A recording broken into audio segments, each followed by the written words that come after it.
It's been a hell of a year. And if we think back to 1992, a long time ago now, but in the words of Her Majesty the Queen, they'd had a terrible fire at Windsor Castle. 3 of her children were separating or divorcing with all the attendant scandals.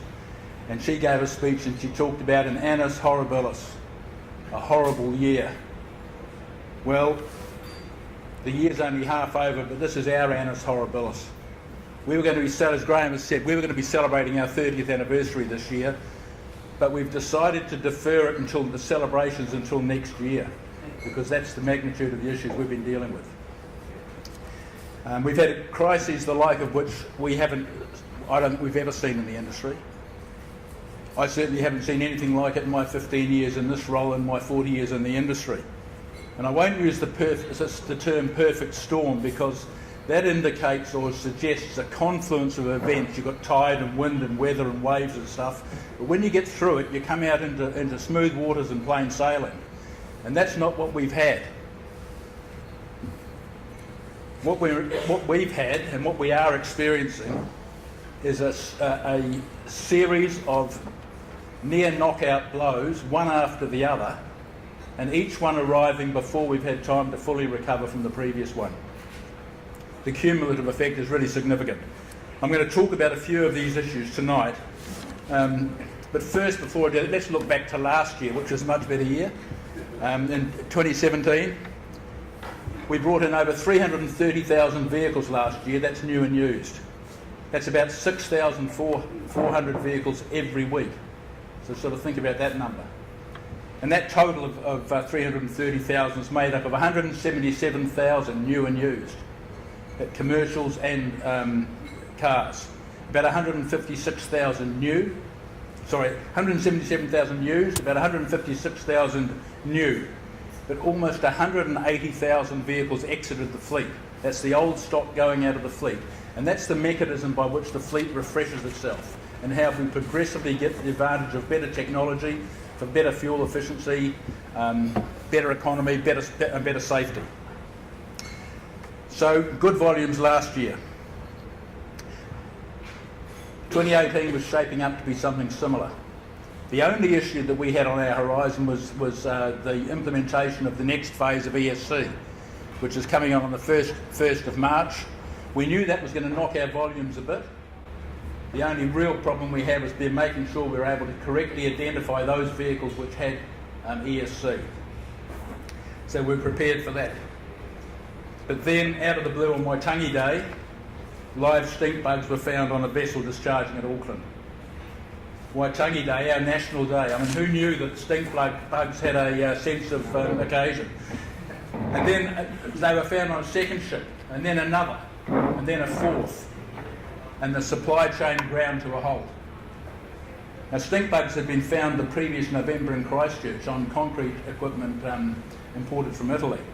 But we weren't expecting anything like this. It was the most sudden, unexpected, and deepest crisis that this industry has yet had to deal with. There were no established procedures to deal with such a crisis. So it was a bit of trial and error, and make it up as we went along, developing treatments and procedures to ensure that the stink bugs were not able to get a foothold in New Zealand. It was a serious issue, and we took it seriously. We took the view that nothing was more important than our biosecurity. That was our overriding mantra. Nothing was more important than our biosecurity. We knew that other industries, particularly horticulture and viticulture, were watching us with real urgent consideration. They were really concerned. We knew about this. They were already starting to point the finger at us as being the vector for introducing an infestation of pests that could have destroyed their industry. So behind the scenes, we did some damage control with their associations, explaining to them what we were doing and negating that sort of negative publicity, because we were doing everything we possibly could. And when I say we, I'm talking about, if you like, New Zealand Inc. That's our industry and the government departments involved. These other industries knew that they'd be really vulnerable if stink bugs became established. So we engaged in damage control with them, and as I just said, And our import supply chain, particularly for used vehicles, is really efficient. There's no fat in the system. It's almost on a just-in-time basis. So no shipments, the whole thing just ground to a halt. Everything stopped. And I've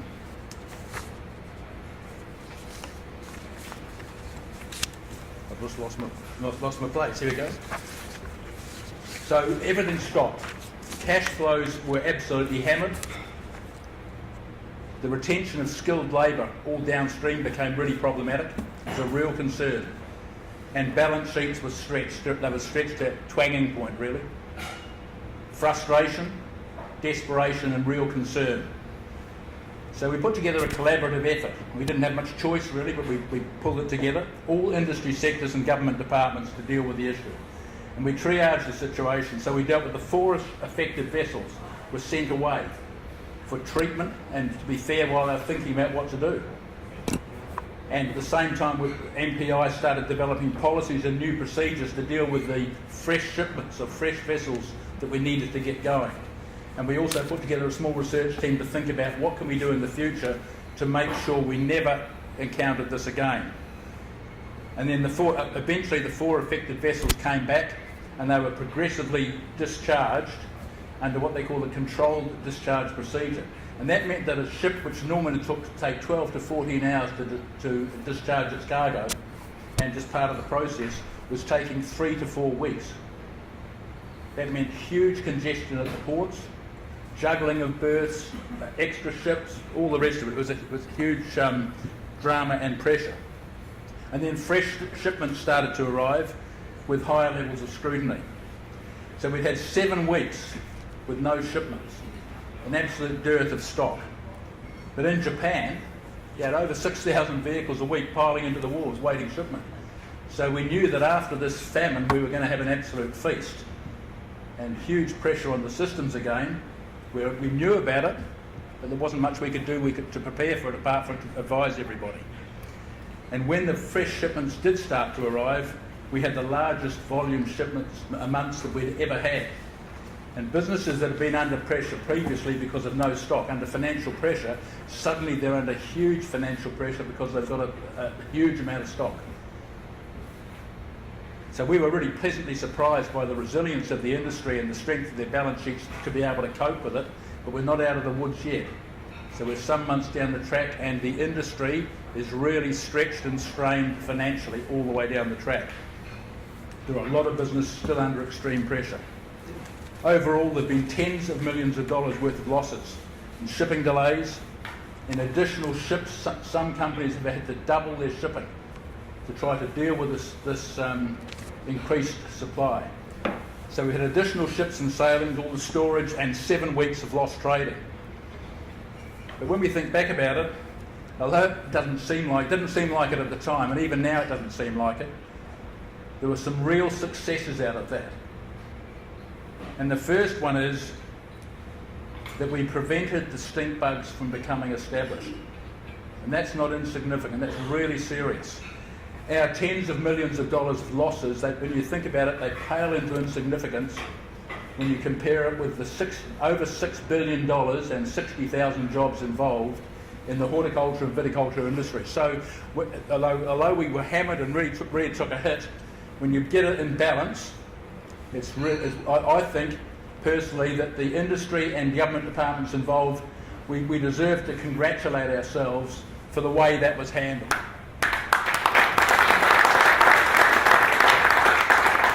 The second success that I think we can draw from that is that it was a good example of collaboration at different industry sectors and government departments. And it wasn't easy. These are people who are competing with each other. We've got people the regulators doing their thing. We've got industry wanting to get stuff going again and wanting some certainty and wanting to know what's going on. We've got huge financial pressures. And while we've got a measure of collaboration between people, we've also got extreme competition between them. They're all jockeying for commercial position. So it wasn't that easy. The other thing that I think was really successful was the way we started looking to the future. We did it with this research group who were prepared to do the research for looking forward. But right now we are reviewing the import health standard. When I say we, I mean government and industry together.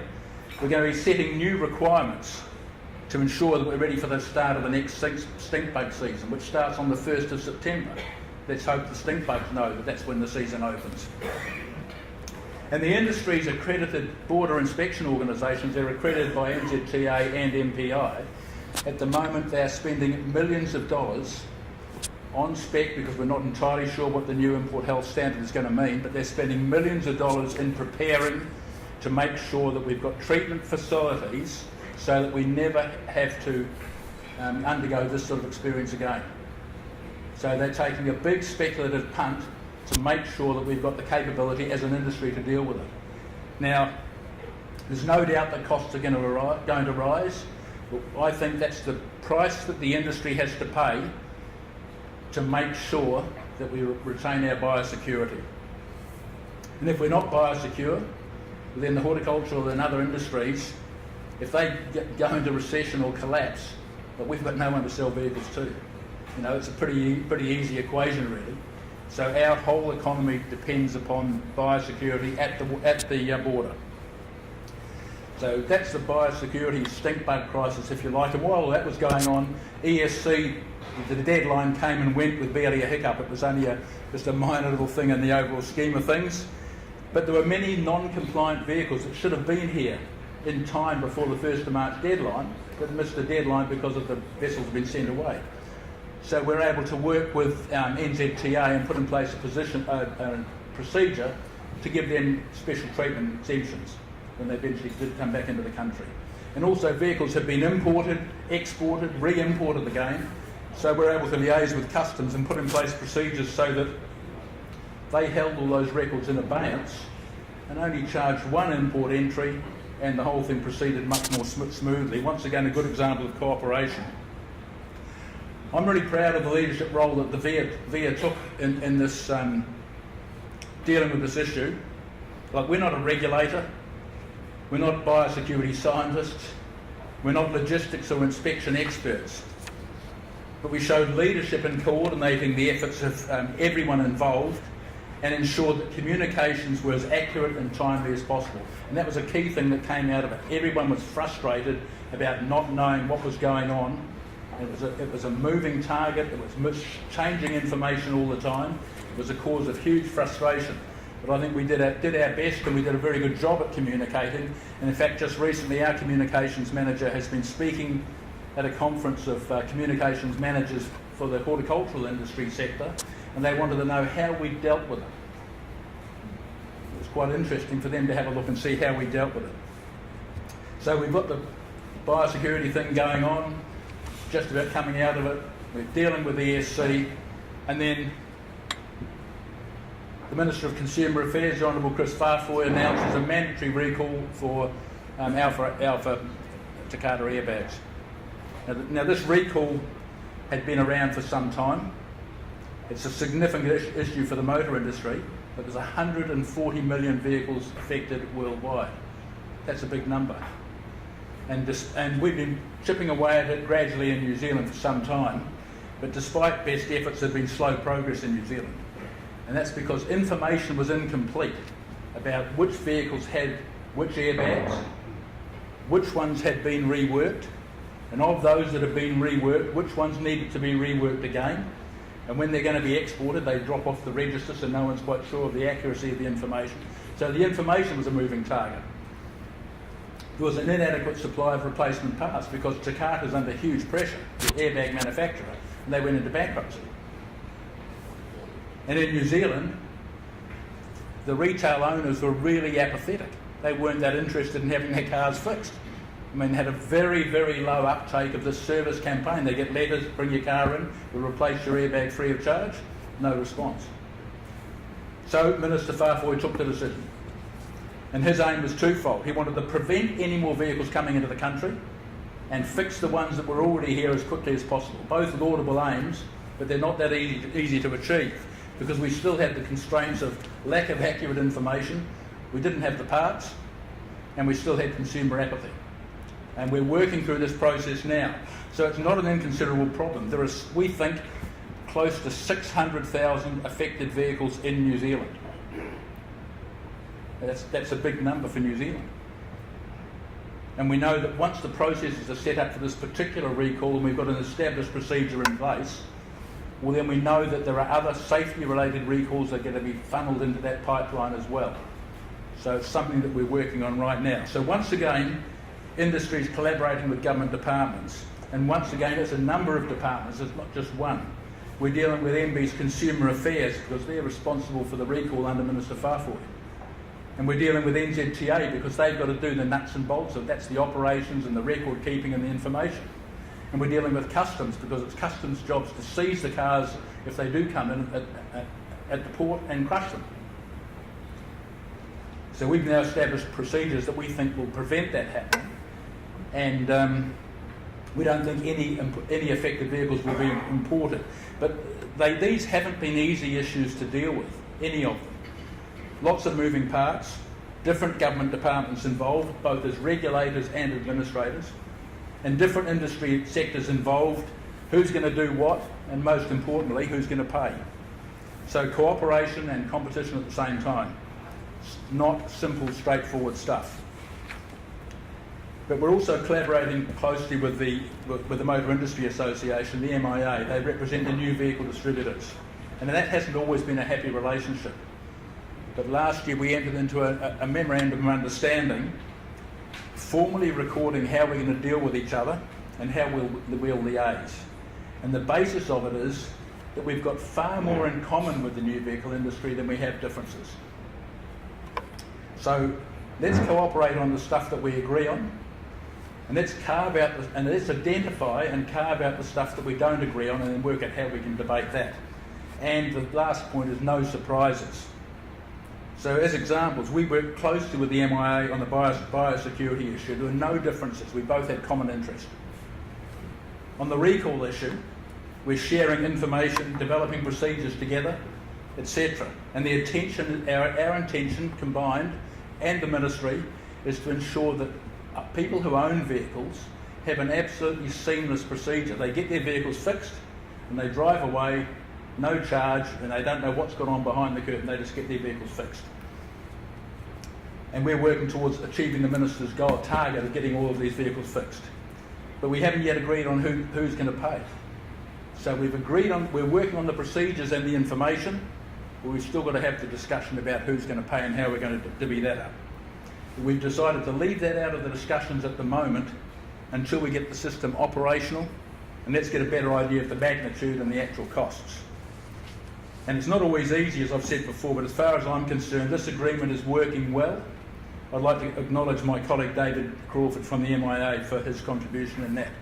David and I have had a fraught relationship from time to time, but we agree to disagree, but we get on and do the business as we have to. So we're dealing with these things, stink bugs and ESC and airbag recall, and then Minister Twyford's associate, Julianne Genter, announces that the government now wants to, this is looking forward, now wants to focus on the transport sector to get us to achieve our share of the Paris Agreement climate change targets. This is about greenhouse gas emissions. This has got nothing to do with exhaust emissions, this is about the greenhouse gas emissions. And the transport makes up about 20% of all of New Zealand's greenhouse gas emissions. And the only way to reduce the greenhouse gas emissions from transport is to reduce the absolute volume of hydrocarbon fuel consumed. So that we've got to reduce the volume of fuel consumed. And there are two main strands to that. One of them is what they call modal shift, getting people out of privately owned and privately operated vehicles onto public transport, cycling, walking, or whatever, carpooling and car sharing, which is why you're seeing the emphasis on cycleways, walking school buses, trains, trams, ferries, connected journeys, those sorts of things. And I'm sure Minister Twyford may have something to say about this a little bit later this evening. That's the first strand, is to change how people use transport. And the second thing is to try to influence the vehicles that are coming into the country. And the government's determined to improve the average fuel efficiency of vehicles entering the fleet. This is going to affect our industry, both new and used, because the intention is to influence the choice of vehicles at two levels. Firstly, at the demand level. That's the consumer, what the consumer decides to buy. So I'll give you an example. We're talking about a fee-based scheme, fees and rebates, a fee-based scheme. So an example, and these are numbers that I've plucked. If you take a V8 down to register it first time, it might cost you an extra $5,000 to send a clear message we don't want those sorts of vehicles in the fleet. But if you take your EV down to register it for the first time, it might not only be free, but you might get $2,000 back. So it's a clear indication of influencing consumer demand. And we said, well, that's okay, well, Minister, whether we agree with that or not, if you do that, we'll supply the vehicles that you need to achieve those ends. And she said, no, I want to influence what you offer them as well. So she wants, the Minister or the government wants to bring down an average fuel economy standard and then enforce the fact that dealers across the range of vehicles that are imported meet that average standard. So we're not quite sure of the mechanism that's going to be used to achieve that, but we're working on these proposals now. We're working with the MIA and we're working on with the government departments. So these are pretty weighty issues. We've got plenty on our plate, and that's without talking about the things that are going to force structural change to our industry, the sorts of things like mobility as a service, electric vehicles, intelligent transport, autonomous vehicles eventually, those sorts of things.